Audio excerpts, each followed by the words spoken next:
अथ नाभस योगाध्यायः। श्लोक 1। इस द्वादश अध्याय में योगों के जो 4 विकल्प हैं उनमें 2 विकल्प मिलकर 3 गुणा 9 27, 3 विकल्प मिलकर 3 गुणा 10 30, चारों विकल्प मिलाकर 8 गुणा 4 32 योग मात्र कहे गए हैं। पुराण यवनों ने तो इनके 1800 भेद कहे हैं, हमने यहाँ उन्हीं को संक्षेप में कह दिया है। श्लोक 2। सब ग्रह चर राशि में हों तो रज्जु योग, सब स्थिर राशि में हों तो मूसल योग, और यदि सब द्विस्वभाव राशि में हों तो नल योग होता है।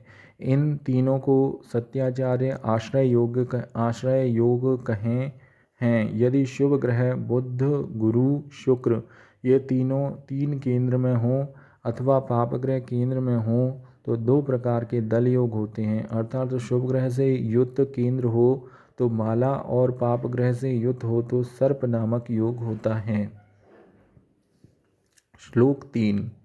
ये तीनों आश्रय योग यव कमल वज्र विहग गोल इत्यादि योग जो आगे कहे जाएंगे उन्हीं के सदृश अर्थात उन्हीं लक्षणों से युक्त होने के कारण उन्हीं योगों के अंतर्गत होते हैं, तथा केंद्र में शुभाशुभ ग्रह होने से जो 2 दलयोग कहे गए हैं वे भी यवादि योग से पृथक फल देने वाले नहीं हैं, ऐसा अन्य आचार्यों ने कहा है।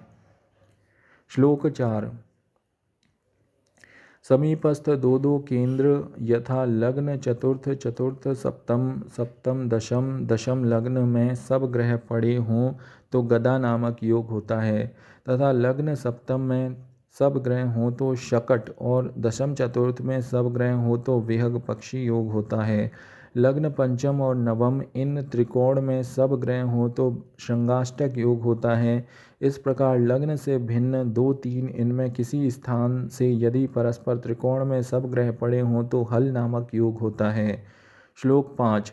यहाँ वराहमेर का आश्रय है कि सब शुभ ग्रह शकटवत लग्न और सप्तम में हों तथा सब पाप ग्रह विहगवत दशम चतुर्थ में हों तो वज्र योग होता है। इससे विपरीत अर्थात सब पाप ग्रह लग्न सप्तम में सब शुभ ग्रह दशम चतुर्थ में हों तो यव योग होता है।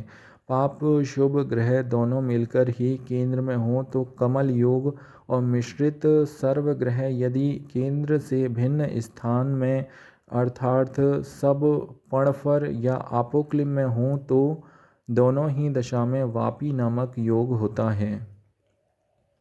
श्लोक 6। मैं यवन मणित्थ आदि पूर्वाचार्यों के ग्रंथ में देखकर मैंने भी व्रज आदि योग के लक्षण कहे हैं। वास्तव में वज्र और यव योग में तो सूर्य से चतुर्थ स्थान में बुध और शुक्र पड़ते हैं। यह किस प्रकार हो सकता है, अर्थात इस प्रकार का योग कभी हो ही नहीं सकता। श्लोक 7। यदि लग्न से प्रारंभ कर चतुर्थ पर्यंत चारों स्थान में सब ग्रह हों तो यूप योग होता है।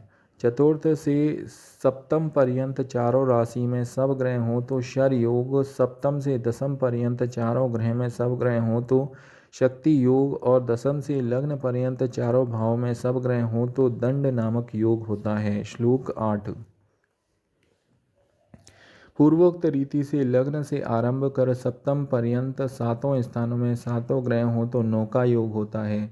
चतुर्थ से दशम पर्यंत सातों स्थानों में यदि सब ग्रह हों तो कूट योग, सप्तम से लग्न पर्यंत सातों स्थानों में सब ग्रह हों तो छत्र योग होता है, और दशम से चतुर्थ स्थान पर्यंत सातों स्थानों में सब ग्रह हों तो चाप योग होता है, तथा केंद्र से भिन्न पणफर या आपोक्लिम स्थान से आरंभ होकर 7 स्थान पर्यंत प्रति स्थान में सब ग्रह हो तो अर्धचंद्र नामक योग होता है। श्लोक 9। द्वितीय भाव से आरंभ एक अंतर करके 6 संभावों 2 4 6 8 10 12 में यदि सब ग्रह हो तो समुद्र योग होता है। लग्न से आरंभ कर एकांतर से 6 विषम 1 3 5 7 9 11 भावों में सब ग्रह प्रतिस्थान में हो तो चक्र योग होता है। इस प्रकार आकृति योग का संग्रह यहाँ किया गया है। श्लोक 10। यदि 7 स्थानों में सातों ग्रह हों तो वल्लकी वीणा योग तथा 6 स्थानों में 7 ग्रह हों तो दाम योग, 5 स्थान में सब ग्रह हों तो पाश योग, 4 स्थान में सब ग्रह हों तो केदार योग, 3 स्थान में सब ग्रह हों तो शूल, 2 स्थान में सब ग्रह हों तो युग नामक योग और एक ही स्थान में सब ग्रह हों तो गोल नामक योग होता है। इस प्रकार 7 प्रकार के संख्या योग कहे गए हैं, किंतु इस संख्या योग में यदि पूर्व कथित यूप, ईश आदि व नौकट आदि योगों का लक्षण हो तो वहाँ संख्या योग नहीं समझकर पूर्वोक्त लक्षण वाला नौकुट आदि नामक आकृति योग ही समझना चाहिए। श्लोक 11। रज्जु योग में जन्म लेने वाला ईर्ष्यावान विदेश में रहने वाला भ्रमणशील होता है। मूसल योग में मानी धनवान और अनेक कार्य को आरंभ करने वाला होता है। नल योग में अंगहीन दृढ़ निश्चय और सब कार्यों में निपुण होता है। माला योग में भोगी और सर्प योग में उत्पन्न मनुष्य दुखभागी होता है। श्लोक 12। आश्रय। रज्जु, मूसल और नल योग में यदि अन्य आकृति आदि योगों का लक्षण प्राप्त हो तो आश्रय योग का फल नहीं होता है। जिस अन्य योग के लक्षण से युक्त होकर उसी योग का फल होता है। यदि अन्य लक्षणों से युक्त नहीं होता है तभी आश्रय योग अपना फल देता है। श्लोक 13। गदा योग में उत्पन्न मनुष्य यज्ञ करने वाला धनवान सर्वदा धनोपार्जन में तत्पर होता है। शकट योग में उत्पन्न मनुष्य शकट गाड़ी से आजीविका करने वाला रोगी दुष्ट स्त्री वाला होता है। विहग योग में दूत भ्रमणशील और कलहकारक होता है। श्रृंगाष्टक योग में वयस के अंत में सुखी होता है और हल योग में उत्पन्न मनुष्य खेती करने वाला होता है। श्लोक 14। वज्र योग में जन्म लेने वाला जातक अंत्य आदि वयस में सुखी होता है, अर्थात युवावस्था में दुखी रहता है किंतु सुंदर शूर और बलवान होता है। यव योग में उत्पन्न मनुष्य वयस के मध्य में सुखी होता है। कमल योग में जन्म लेने वाला ख्याति कीर्ति अतिशय सुख और बहुत गुणों से युक्त होता है। वापी योग में जन्म लेने वाला थोड़ा किंतु स्थिर सुख से युक्त धन को गाड़ कर रखने वाला हो किंतु किसी को एक पैसा देने वाला नहीं होता। श्लोक 15। यूप योग में उत्पन्न होने वाला दानी स्थिर बुद्धि और उत्तम यज्ञ करने वाला होता है। शर योग में जन्म लेने वाला हिंसक जेल खाना का मालिक और शर बनाने वाला होता है। शक्ति योग में उत्पन्न जातक नीच आलसी सुख धन से हीन होता है और दंड योग में उत्पन्न होने वाला अपने प्रियजनों से हीन और नौकरी करने वाला होता है। श्लोक 16।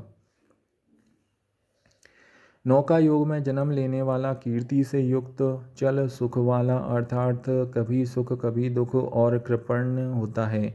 कूट योग में उत्पन्न होने वाला मिथ्याभाषी और कारागार का मालिक होता है। छत्र योग में जातक अपने परिवार को सुख देने वाला और अंत वयस में सुख पान करने वाला होता है। और चाप धनुष योग में जातक शूर और बाल्य तथा वार्धव्य वयस में सुखी होता है, अर्थात मध्य वयस में दुखी होता है। श्लोक 17। अर्धचंद्र योग में जन्म लेने वाला मनुष्य सर्वजनप्रिय सुंदर कांति युक्त और प्रधान सर्वमान्य होता है। समुद्र योग में उत्पन्न दरिद्र कुल का भी मनुष्य राजा के समान और भोगी होता है। चक्र योग में उत्पन्न मनुष्य राजाओं से वंदनीय चक्रवर्ती राजा अथवा विशिष्ट ज्ञान युक्त होकर राजाओं का गुरु होता है। वीणा योग में उत्पन्न मनुष्य सूक्ष्म बुद्धि और गान विद्या एवं नृत्य में प्रीति करने वाला होता है। श्लोक 18।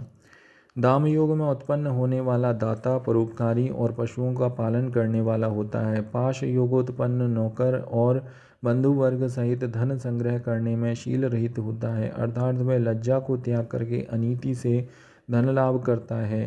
केदार योगोत्पन्न कृषि करने वाला और बहुतों का उपकारी होता है। और शूल योग में उत्पन्न मनुष्य युद्ध प्रिय शस्त्र द्वारा शत शरीर वाला धन की इच्छा करने वाला परंच सदा धनहीन होता है।